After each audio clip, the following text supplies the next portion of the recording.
आप सब Google boy of India के नाम से जानते हो। Please give an energetic and warm welcome to Kautilya Pandit.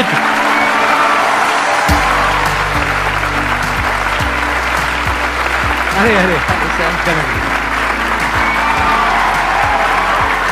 Please बैठो। आपकी एज कितनी है पहले तो ये बता दो। तो अभी करंटली आई एम 14 ईयर्स जी। आपको पता है यहाँ पर जितने भी लोग आए हैं उसमें सबसे कम एज आपकी है अभी। लेकिन सर मतलब जितने भी लोगों से अब तक मैं मिला हूँ आपकी एज के मतलब 40-50 साल के या 30 ईयर्स के आपके जितने भी शोज देखे हैं उनमें मेरे को तो सबसे कम उम्र के आप लगे हो। अरे ये बताइए मेरे को कि आपकी ये शुरुआत कैसे हुई। जब मैं 5 साल का था तो मुझे लिखना पढ़ना कुछ नहीं आता था। फिर ऐसे ही था कि मैंने 10-15 दिन में ही मतलब लिखना पढ़ना like all the alphabets and everything I learn them. तो उसके बाद गर्मियों की छुट्टियों की बात है तो मेरे पापा जी एक स्कूल रन करते हैं छोटा सा गांव में, तो वहां पर मैं पढ़ता था। कहाँ के रहने वाले हो आप? मैं करनाल। अच्छा जी। तो वहां पर एक जैसे हॉलिडे होमवर्क देते सबको एक जनरल कि आपको जो वर्ल्ड मैप होता है एटलस होता है अगर जिन जिन को अच्छा लगता है आप वो करके आना, आप मतलब उसे समझ के आना। तो फिर ये मेरे दादाजी ने कहा, फिर पापा जी ने कहा कि तो मैं भी कर सकता हूँ। तो पहले ही दिन मैंने देखा तो I got into it and I learned it. मैं उसमें सवाल पूछता गया और जितने भी मेरे कुछ भी मन में रहता तो वो सब आता गया एंड विद इन 20 डेज और something I got used to it और मुझे बहुत ही अच्छा लगने लगा।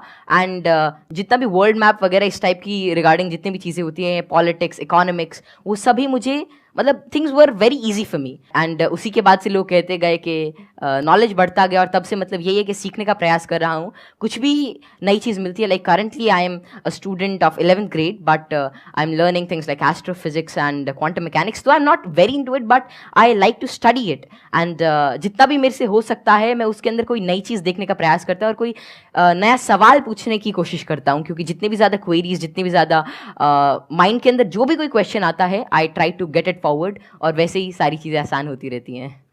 आई try to delve myself deep into it, क्योंकि कोई भी फील्ड इस टाइप का I think that they need one thing that is really important for them that is questioning. क्योंकि जितने ज़्यादा आप अलग टाइप के क्वेश्चंस पूछते हो उतना ज़्यादा आप उस चीज़ को अच्छी तरीके से समझ सकते हो। तो वही है कि मैं अभी भी क्वेश्चंस नए ढूंढ रहा हूँ, जवाब उनके मिल ही जाएंगे। बस ये है कि जितने ज़्यादा और नए और अच्छे क्वेश्चंस मेरे पास आते गए और आते हैं उनसे मैं आगे बढ़ने का कोशिश कर रहा हूँ। क्वांटम फिजिक्स में वेव पार्टिकल थ्योरी है जी सर। तो उसको आपने स्टडी किया होगा। हाँ, जैसे कि wave particle theory, dual nature of light and matter, वो सब हाँ वो सब अभी धीरे धीरे मैं कर रहा हूँ। और स्पेशली अभी तो मैं एस्ट्रोफिजिक्स जो है वो ज़्यादा पढ़ रहा हूँ। और जैसे कि डार्क मैटर है, डार्क एनर्जी है, तो या फिर माइक्रोवेव रेडिएशन है, बैकग्राउंड रेडिएशन, एक्सपैंडिंग यूनिवर्स, ये सारी चीज़ें मुझे काफ़ी इंट्रीग करती हैं और इनके बारे में मैं कुछ रिसर्च पेपर्स और अलग अलग चीज़ें अभी स्टडी कर रहा हूँ। तो 0 पॉइंट फील्ड के बारे में भी आपने कुछ स्टडी करी है? नहीं, अभी ज़्यादा नहीं। अभी मैं जनरली जैसे अभी मैं टाइप 1A सुपरनोवा और उनके जो एक्सपेंशन है लाइफ साइकिल ऑफ स्टार, उनके बारे में अभी मेरी रीसेंट स्टडी चल रही है। मैंने आपकी YouTube पर एक वीडियो देखी थी जिसमें एक न्यूज़ एंकर आपसे कुछ पूछ रही थी और आप एक एक करके सारे सवालों के जवाब दे रहे थे। तो क्या अभी भी आप उस तरह से सवालों के जवाब दे सकते हैं? कोई भी आपसे कोई भी कैसा भी सवाल पूछेगा तो आप जवाब दे सकते हैं? क्योंकि ऐसा है कि नॉलेज तो एंडलेस है और सब कुछ तो कोई जान ही नहीं सकता। लेकिन ये है कि जितना ज़्यादा मतलब अपने सराउंडिंग्स को ऑब्जर्व करते हैं तो उतना ज़्यादा क्या है जितना ज़्यादा आप नॉलेज ग्रहण करते रहते उतना आपका माइंड एक तरह की मैग्नेट की तरह बन जाता है। और उसके बाद कोई भी इंफॉर्मेशन कोई भी चीज़ वो आपको आती रहती है। और ऐसा है कि बहुत सारी चीज़ें मेरे को नहीं भी पता होती और मैं उनको सीखता हूँ। अगर मानो कोई नई चीज़ मेरे को आज पता चलती है तो मैं उसे सीखूंगा और that would be like great for me. तो कोई भी चीज़ I always like to entertain and get new answers and new questions, क्योंकि उसी से ही एक नया फील्ड एक नया पर्सपेक्टिव मेरे लिए ओपन हो जाता है। एक्सीलेंट जी। तो अब एक काम करते हैं, आप में से किसी के भी माइंड में कोई भी क्वेश्चन है किसी भी तरह का तो वो आप इनसे पूछिए। मैं ये जानना चाहता हूँ कि क्या हम यूनिवर्स को जान सकते हैं कि वो कितना बड़ा है या हम अभी तक जान पाए हैं? जी।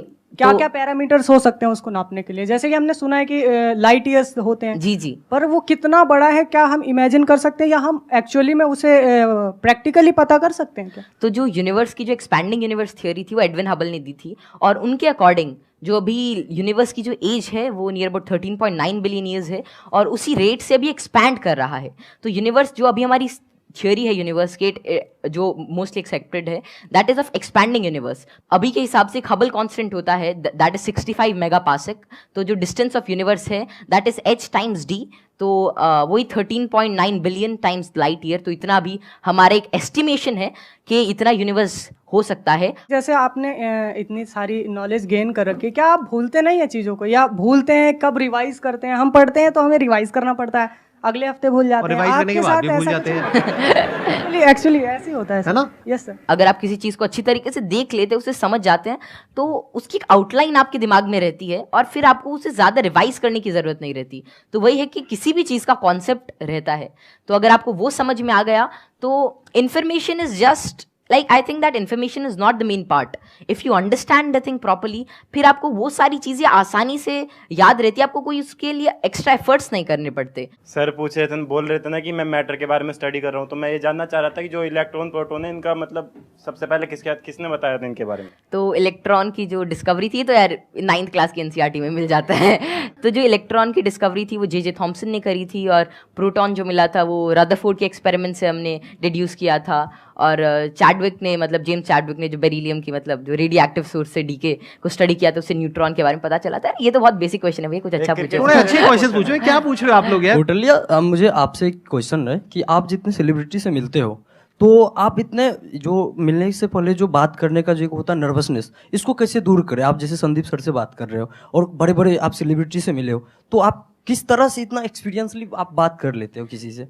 देखिए, जैसे आज मैं यही सोच के आया था कि मैं संदीप सर से मिलूंगा और उनसे बहुत कुछ सीखने को मिलेगा। तो ऐसा तो है नहीं कि संदीप सर आएंगे और मेरे से पूछेंगे चल ये बता, और फटाफट अगर कुछ गलत बताया जाए तो एक थप्पड़ मारेंगे। ऐसा तो होगा नहीं ना। मतलब प्यार से बात करेंगे और अपना आशीर्वाद देंगे, कुछ अच्छा नई चीज़ शेयर करेंगे। तो वही है कि आप मतलब एक फ्री एंड पे रहें, और जहाँ पर भी आप मतलब अपने से आप सच जो है वो एक्सपेक्ट करें कि अगर मैं कहीं से सच बोल रहा हूँ तो थिंग्स वुड गेट ईजी, और make it easy in your brain. और हर जगह से अगर आप कुछ अच्छा सीख करने की कोशिश करते हैं, ट्रुथफुल रहते हैं, तो आप में nervousness is just a state of mind, और ये बस चला जाता है, जस्ट मिराज। तो बस संदीप सर हैं, आज इनसे बहुत कुछ सीखने को मिलेगा, आप सभी से आज बहुत कुछ सीखने को मिलेगा। तो आप ऐसा कुछ एक अपना परसेप्शन रखिए और फिर सारी चीज़ें आपके लिए आसान हो जाएंगी। मेरा ये क्वेश्चन है कि जैसे चंद्र ग्रहण लगता है, सूर्य ग्रहण लगता है, तो उसका कैसे पता लगता है कि वो कब लगेगा और किस टाइम में लगेगा, या कितना, उसका कैसे पता लगता है? ये तो पता है कि वो क्यों लगता है, बट इसका कैसे पता लगता है कि अब लगेगा, या कैसे, उसका क्या होता है?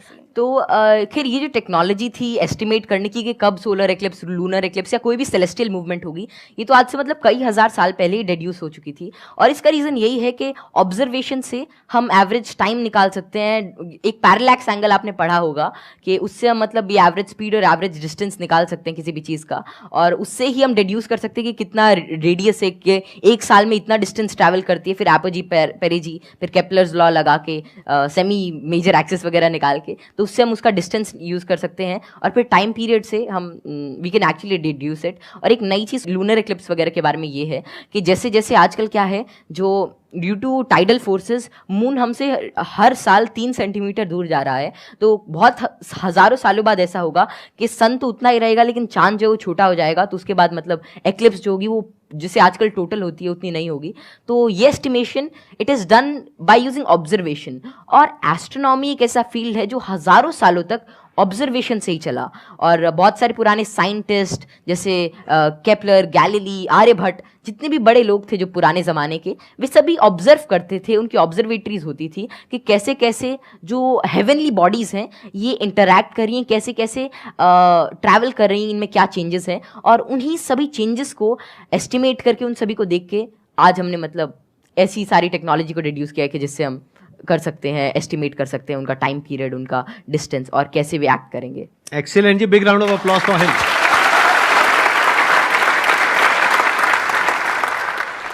मैं ये पूछना चाहूँगा, जैसे यहाँ पर बैकग्राउंड हमारा होता है तो लोग कहते हैं कि इंटेलिजेंस जेनेटिक होता है, काफ़ी मतलब कि उसको बढ़ाने में बहुत ज़्यादा नहीं हम लोग कर सकते हैं। तो आपका इस पर क्या व्यू है कि इंटेलिजेंस, जैसे आईक्यू टेस्ट भी आप बार बार दोगे तो आपका आईक्यू का स्कोर बढ़ने लगेगा उसमें, तो आपका इसमें क्या कमेंट रहेगा कि इंटेलिजेंस के लिए आप क्या व्यू रखते हैं? ये ना बहुत इंटरेस्टिंग क्वेश्चन है जी सर। और मैं ये क्वेश्चन के आंसर से पहले एक बार, अगर आपके पेरेंट्स आए हुए हैं, आपके फादर हाँ, आए हुए हैं, पापा जी आए हुए हैं, मैं एक बार उनसे भी कुछ बात करना चाहूंगा। एक बार उनको माइक दीजिए। मैं आपसे ये जानना चाहूंगा कि आपके जो बेटे हैं ये तो सबको पता है कि किस तरीके से चीजों को याद रखते हैं, किस तरह से एक्सप्रेस करते हैं। क्या आप भी इसी तरीके से चीजों को याद रख पाते हैं? पहले तो बहुत बहुत धन्यवाद जो आपने माइक दिया, और जो आपके आज दीदार हुए। हम बहुत दिनों से कुछ एक गिने चुने शख्सियत ऐसे जिनसे नहीं मिल पाए, उनमें एक संदीप माहेश्वरी थे, और जैसे ही कौटिल्य को पता लगा कि उनसे मिलने का मौका मिलेगा, ये बहुत ज़्यादा एक्साइटेड था आपसे मिलने के लिए। Thank you. मेरे पिताजी भी काफ़ी इंटेलिजेंट व्यक्ति थे, कौटिल्य भी इंटेलिजेंट है, और हम बीच की पीढ़ी हैं। थोड़ा सा मैं कुछ कम हूँ, ये दोनों दादा पोता थोड़े ज़्यादा बहुत ऐसे बच्चे हैं जो मेरे से बहुत ज्यादा इंटेलिजेंट है, मेरे को लगता है, जिनकी बात करने के ढंग से, जो इतने ज्यादा, आपने छोटे बच्चे को देखा होगा, वो बहुत अच्छे अच्छे सवाल पूछते हैं, मतलब वे कुछ भी पूछ लेते हैं, और मतलब आपको लगता है कि अरे नहीं, ये तो इससे मतलब एज से बहुत ऊपर की चीज़ है, मतलब या तो आप किसी और मूड में होते हो, और हम उसे इग्नोर कर देते हैं। तो जैसे जैसे हम सवाल पूछते हैं, उतना ज़्यादा हमारे अंदर एक मतलब चीज़ों को जानने के लिए एक चाह रहती है, और अगर हम वो उस क्यूरियोसिटी को कर्ब नहीं करते हैं, तो उतनी ही ज़्यादा मतलब वो बाद में सवाल पूछता है, उसके एक इंक्विजिटिव ब्रेन रहता है, और curiosity something that drives this intelligence, and I don't think that there is such a great involvement of IQ and genetics. लेकिन हाँ, अगर आपका मन है कि कोई चीज़ जानने का, कोई चीज़ करने का, then it's all about will power, और कितना आप उसमें टाइम डिवोट करते हैं, कितना आप क्यूरियोसिटी और इंटरेस्ट से काम करते हैं। Because even Richard P Feynman said, it really doesn't matter कि how much you know, but it matters कि आप कैसी चीज़ों के बारे में सोच रहे हैं, और कितना इन्फॉर्मेशन आपके पास है, कितना नॉलेज आपके पास है। It really doesn't matter until and unless you try to use that knowledge, और आप उस नॉलेज से कोई नई चीज़ को समझने का प्रयास करते हैं, और कोई नई चीज़ तभी आ सकती है जब आपके पास कोई नया सवाल होगा। आपने बड़ी अच्छी बात बोली कि क्यूरोसिटी हम सबके अंदर होती है। जी सर। लेकिन होता क्या है कि घर में जाकर के हम उल्टे पुल्टे क्वेश्चंस पूछते हैं, जबकि क्वेश्चंस उल्टे पुल्टे नहीं होते हैं, सामने वाले को समझ नहीं आता है तो उसके लिए उल्टे हो जाते हैं, तो वो उसको चुप करा देते हैं। हाँ, बच्चे को चुप करा देते हैं, और वहीं पे उसकी क्यूरोसिटी मर जाती है। उसके बाद में क्वेश्चनिंग खत्म हो जाती है, उसके बाद में वो रटना शुरू कर देता है। रटने में इंटरेस्ट तो आता नहीं है, तो ना तो अब रट पाते हैं ना समझ पाते हैं, बिल्कुल दोनों तरफ से चले गए। तो अब मैं ये आपसे जानना चाहूंगा कि क्या बचपन में जब आपने क्वेश्चनिंग करी, इस तरह के क्वेश्चंस पूछते थे, शुरू में तो आपने अपने पेरेंट्स से पूछा होगा या अपने आसपास में जो लोग थे उनसे पूछे होंगे जी, तो क्या आपको सपोर्ट मिला? क्या उन्होंने आपको एनकरेज किया, या उन्होंने भी आपको यही कहा कि क्या फालतू के क्वेश्चंस पूछ रहा है? नहीं, जैसे I think I was fortunate enough कि जितने भी मैं सवाल पूछता, कोई ना कोई मेरा जवाब दे ही देता था। और बात शुरू ऐसी होती थी कि मानो कोई घर पे कोई बात चल रही है किसी भी चीज़ को लेकर, मानो दे टॉकिंग अबाउट के एक इकोनॉमिक क्राइसिस है देश में, तो मैं उसके अंदर मैं सुनता रहता था, या कोई भी ऐसी चीज़ हो रही है, कोई स्पेस मिशन जा रहे, मैं सुनता रहता था, मैं चीज़ों को ऑब्जर्व करता था, और वैसे ही मेरे जो भी सवाल आते, I was fortunate enough to get their answers. और मानो अगर मेरे को उसका जवाब नहीं भी मिलता तो मैं पूरे दिन उनसे पूछता रहता। तो एक तो मैंने भी कसम खा रखी थी कि जवाब तो चाहिए ही, तो मैं खाते हुए भी यही पूछता, नहाते हुए भी यही पूछता, और जो भी काम करता मैं मतलब मेरे दिमाग में वही रहता जब तक वो रिजॉल्व नहीं होता। तो ज़्यादा मेरे को दिक्कत नहीं आई, और मेरे को जल्दी ही जवाब मिल गया। और अगर कोई ऐसा रहता तो मतलब मैं भी ठीक था, और मेरे family and everything they supported me really well. तो यहाँ पे वो जो पेरेंट्स मुझे अभी देख रहे हैं, उनके लिए एक बहुत बड़ा लेसन है कि अगर बच्चे कुछ क्वेश्चंस पूछते हैं तो उनके जवाब देने चाहिए, हमें पीछे नहीं हटना चाहिए, और अगर जवाब नहीं है तो हमें बोलना चाहिए, हाँ हाँ, विद ऑल दी हम्बलनेस कि भाई हमारे पास में जवाब नहीं है, आप खुद फिगर आउट करो जाकर। मतलब सर जब मैं छोटा था तो it was lean about like 2013 और समथिंग, और तब मतलब यही इंटरनेट बहुत कम था, और तो यही था कि कोई सवाल मेरे मन में आता, शायद वो नहीं पता रहता, तो मेरे पापा जी एक डोंगल आता था, मतलब वोडाफोन का, बहुत महंगा उसका रिचार्ज था, मतलब ऐसे मतलब अभी चला तो एक वीडियो देखने के बाद ही खत्म हो जाता था तो फिर वो लाते, और मतलब मेरा जो भी सवाल रहता मेरे को उसका आंसर मिलता। तो ऐसे ही एटलस आती थी, और कई सारी बुक्स थी, उन्होंने मेरी बहुत हेल्प करी। और अगर कभी मानो पर्सनल मतलब कोई और out of the box idea आता है, कोई क्वेश्चन आता, तो उसका जवाब मुझे किसी भी सोर्स से मिल जाता।